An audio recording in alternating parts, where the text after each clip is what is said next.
नमस्कार। तृतीय वर्ष के विद्यार्थियों का आज की कक्षा में स्वागत है। आज हम अरस्तू के अगले सिद्धांत दास्ता के सिद्धांत के बारे में अध्ययन करेंगे। अरस्तू के समय में यूनानी समाज का आधार दास प्रथा रही है और दास प्रथा की उपस्थिति में यूनानी नगर राज्यों की एक प्रमुख विशेषता और महान आवश्यकता थी।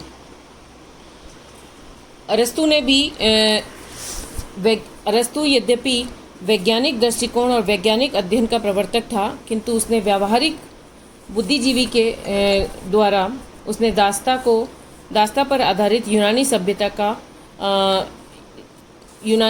का प्रवर्तन किया। उसने बौद्धिक आधार पर दास प्रथा के औचित्य का प्रतिपादन किया और वह इस प्रकार उसने यूनानी सभ्यता का आधार दास प्रथा का एक बौद्धिक आधार उसने प्रस्तुत किया। अरस्तू के अनुसार दास प्रथा पूरे समाज के लिए, पूरे व्यवस्था के लिए बहुत ही आवश्यक है। दास प्रथा संबंधी अपने विश्लेषण में अरस्तू ने दास के अर्थ को स्पष्ट किया। उसके अनुसार दास पारिवारिक संपत्ति का एक भाग है। उसके अनुसार स्वभावतः जो अपना नहीं है लेकिन दूसरों का है वह दास होता है। दूसरे शब्दों में हम दास को ऐसे समझ सकते हैं, अरस्तू ने कहा है कि दास वह है जिसका स्वयं का कोई व्यक्तित्व नहीं होता और यहाँ तक कि जिसका अपना मस्तिष्क भी नहीं होता। उसके अनुसार किसी भी गृहस्थ की संपत्ति दो प्रकार की होती है, सजीव संपत्ति और निर्जीव संपत्ति। निर्जीव संपत्ति में उसने मकान, खेत आदि अचल संपत्ति को सम्मिलित किया है, जबकि जीवित संपत्ति में उसने दास को सम्मिलित किया है। उसके अनुसार दास सजीव उपकरण हैं जो कि अन्य उपकरणों के समान ही किसी स्वामी को सहायता देते हैं। उसके पारिवारिक जीवन, उसके समस्त जीवन के लिए उपकरण होते हैं और उसके समस्त जीवन को सुलभ बनाते हैं। इस प्रकार अरस्तू ने दास्ता का अर्थ प्रस्तुत करते हुए दासता को प्रतिपादित भी किया है और उसको जो है स्वीकृत भी किया है। अरस्तू के द्वारा दास्ता को स्वीकृत करने का औचित्य जो है उसके लिए हम निम्न इस प्रकार से तर्क प्रस्तुत कर सकते हैं।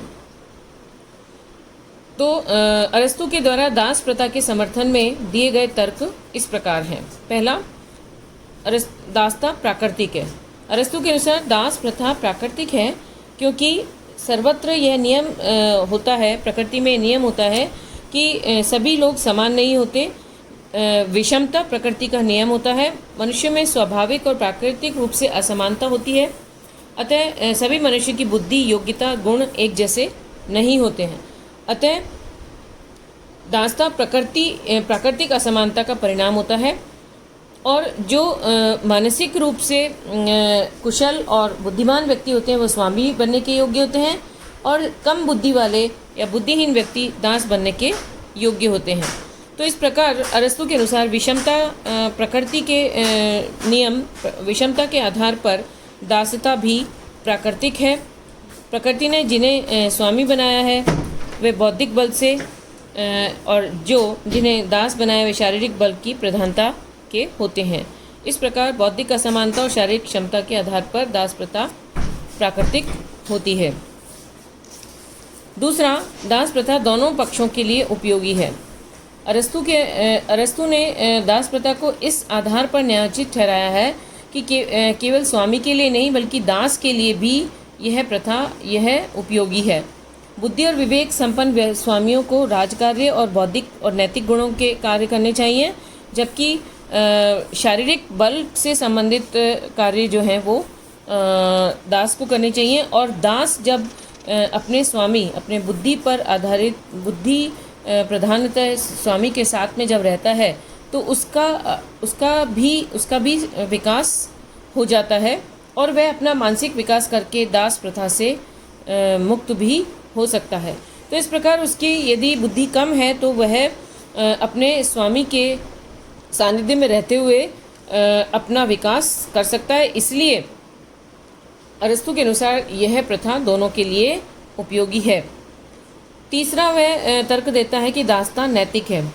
अरस्तु नैतिकता के आधार पर दास प्रथा को आवश्यक मानता है। उसके अनुसार स्वामी और दासों के नैतिक स्तर में भेद होता है। स्वामी गुणी और दास गुणहीन होते हैं।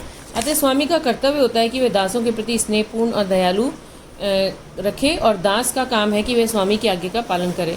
इस प्रकार दासों के गुणों का उत्पन्न होना और स्वाभाविक है और स्वामी और दास दोनों का संपर्क होना चाहिए। एक और तर्क अरस्तु ने दिया है, राष्ट्रीय अर्थव्यवस्था तथा स्थायित्व का अंग। अरस्तु ने दासता को इसलिए उचित बताया है कि उसके अनुसार यह प्रथा लगभग संपूर्ण यूनान जगत में प्रचलित थी और राष्ट्रीय अर्थव्यवस्था तथा स्थायित्व का अंग थी। अतः यूनानी नगर राज्यों में दासों का बड़ा वर्ग था जो कि सारी अर्थव्यवस्था इन्हीं के ऊपर टिकी हुई थी। अतः पूरी अर्थव्यवस्था को बनाए रखने, नगर राज्यों का शक्ति संतुलन न बिगड़ने देने के लिए यह दास प्रथा बहुत ही आवश्यक थी। इसलिए अरस्तु ने व्यावहारिक बुद्धि के आधार पर दास प्रथा का समर्थन किया। एक और कारण बताया अरस्तु ने, दासता संपूर्ण समाज के हित में। स्वामियों और दासों के अतिरिक्त संपूर्ण समाज के दृष्टिकोण से भी अरस्तु दास प्रथा को आवश्यक और हितकर मानता था। उसके अनुसार कुछ श्रेष्ठ व्यक्तियों को घरेलू धंधों से मुक्ति मिल जाती है और वे निश्चित तथा एकाग्रचित होकर अपना सारा समय समाज हित के कार्य में लगा सकते हैं। अरस्तु ने अगला आधार दासता का बताया है, विवेकीय दृष्टिकोण से दास प्रथा का औचित्य। अरस्तु के अनुसार समस्त संसार में शासक और शासित का सिद्धांत प्रचलित है। यह सिद्धांत समाज में नहीं बल्कि सभी वस्तुओं में भी होता है। जैसे कि बड़ा यंत्र छोटे यंत्र को अपना सहायक बनाकर रखता है, आत्मा शरीर को निरंकुशता शासित करती है। स्वामी और दास के आपसी संबंध बिल्कुल आत्मा और शरीर के समान है। जिस प्रकार आत्मा शरीर और पर शासन करती है, उसी प्रकार दास पर स्वामी का शासन विवेकशील है। इसलिए दास को अपना कार्य स्वामी के निर्देश में रहकर करना चाहिए। एक और दासता का तर्क दिया है अरस्तु ने, युद्ध का आधार। युद्ध में पराजित व्यक्ति को अरस्तु दास बनाने के पक्ष में है। वह विजेता पर इस बात का निर्णय लेने के लिए छोड़ देता है कि पराजित व्यक्ति को दास बनाया जाए या नहीं। इस प्रकार उसको वह वैधानिक दासता की संज्ञा देता है। युद्ध को दासता का आधार मानते हुए भी अरस्तु ने युद्ध में पराजित होने पर यूनानी को दास न बनाने के पक्ष में तर्क दिया है। धन्यवाद।